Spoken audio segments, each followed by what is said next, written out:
The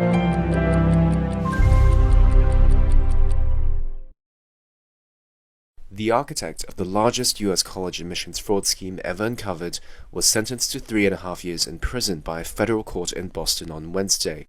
William Rick Singer, a former college admissions consultant, admitted in 2019 to facilitating cheating on college entrance exams and funneling money from wealthy parents to university coaches who would accept their children as fake athletic recruits. His sentence is the longest of any given to people charged in the so-called Operation Varsity Blues investigation. He was paid more than $25 million for his services in a scheme that resulted in the conviction of more than 50 people, including actors Loughlin and Felicity Huffman, who were among wealthy parents Singer had as clients. Overall, Singer paid out more than $7 million to bribe coaches and administrators at schools, including Georgetown University, the University of Southern California, Yale University, and Stanford University. However, his 3.5-year sentence fell short of the 6 years prosecutors said was warranted for his unprecedented fraud. Prosecutors acknowledged Singer helped with the FBI's probe and allowed them to pursue his wealthy clients. But his cooperation was problematic, they said, as he tipped off at least 6 clients so they could avoid incriminating themselves. Singer, who's now 62 years old and lives in the Florida trailer park, said in a court filing he lost everything because of the scheme. He apologized to his family, students, and the schools to which he had caused great embarrassment. The head of Amazon says the company is upping its layoffs to more than 18,000 roles cut. That number, announced by Chief Executive Andy Jassy in a note on Wednesday, is higher than what sources told Reuters and other media reported last year. Jassy said it will largely impact the company's e-commerce and human resources organizations, and that the company will start reaching out to affected staff from January 18. The cuts amount to 6% of Amazon's roughly 300,000-person corporate workforce. It also represents a swift turn for the online retail giant after recently doubling its base pay ceiling to compete more aggressively for talent. Jassy said in the note that annual planning, quote, has been more difficult given the uncertain economy and that we've hired rapidly over the last several years. After a big pandemic boom, Amazon has braced for likely slower growth as soaring inflation encouraged businesses and consumers to cut back spending. Its share price has halved in the past year. Alexa. The company began letting staff go in November from its devices division, with a source telling Reuters at the time it was targeting around 10,000 cuts. Jassy said Amazon chose to disclose the news before informing affected staff because of a leak. His note on Wednesday followed a report in the Wall Street Journal that the layoffs involved more than 17,000 jobs.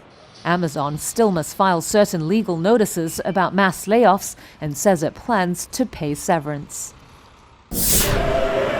Demonstrators took to the streets of Georgia and a number of other European cities on Wednesday demanding the release of former President Mikheil Saakashvili.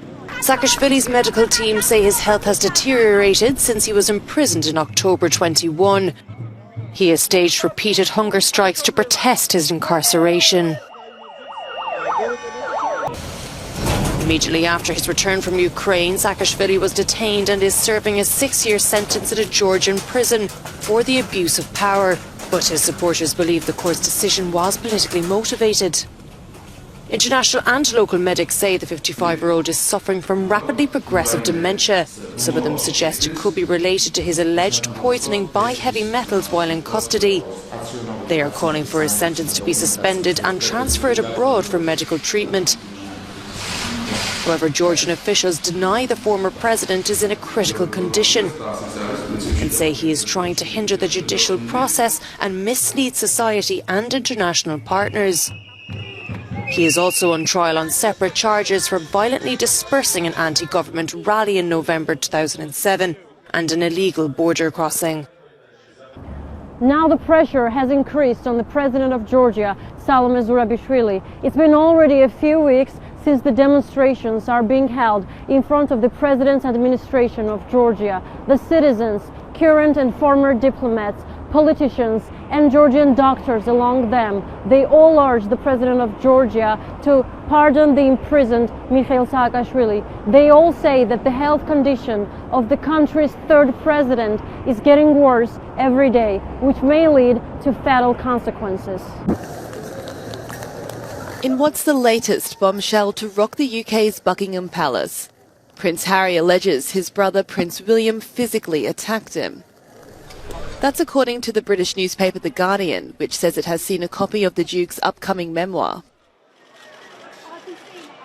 It's no secret the two brothers have been feuding in what has long been described as a royal rift. The newspaper reports an argument between the pair over Prince Harry's wife Meghan at his London home in 2019.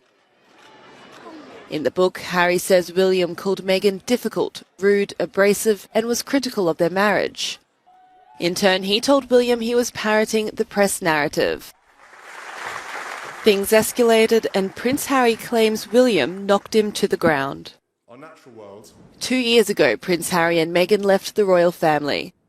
The pair was in London just last year for the funeral of the late Queen Elizabeth, where onlookers suggested rising tensions. The Guardian says this attack is one of many bombshell claims in the highly anticipated book Spare, which is released on Tuesday. So far, there has been no response from the palace. Tutli solar farm, entirely developed by the French company Total Eren, is one of the first solar stations in Uzbekistan. Located about 100 kilometers west of the city of Samarkand, it was launched in July 2022. It has benefited from around 100 million euros of foreign investments. The capacity of the station is 131 megawatt thermals. It generates about 270,000 kilowatts per hour per year, enough to supply the needs of 140,000 households. Uzbekistan is very interesting for investment. We see great prospects directly for our company. We hope to continue developing in Uzbekistan. The solar panels here change their position every 2 minutes. They follow the trajectory of the sun to maximize the most of its energy. Total Eren, which aims to construct more large-scale projects in Uzbekistan, brought to the country the latest technologies. Here, a unique bifacial technology is used. The front side of the modules receives direct sunlight, and the back of them also receives solar radiation, reflected from the ground. Recent years' reforms in Uzbekistan paved the way for international private investments into renewable energy projects. The state gives long-term guarantees to buy out green electricity. Tenders are organized with the support of international organizations. International Finance Corporation, a member of the World Bank Group, helps Uzbekistan to structure renewable energy PPP projects. Small and medium businesses are also starting to use solar energy. At this farm near Samarkand, this energy goes to water vegetables and plants. This is a parking lot of a sewing factory in Samarkand. The solar panels installed on its rooftop allow to save money and be exempt from land and property taxes on the area covered by the panels for 10 years. The state has recently launched a digital online platform which allows owners of private houses to buy solar panels in interest-free installments or get up to 30% of the money back if they paid all at once.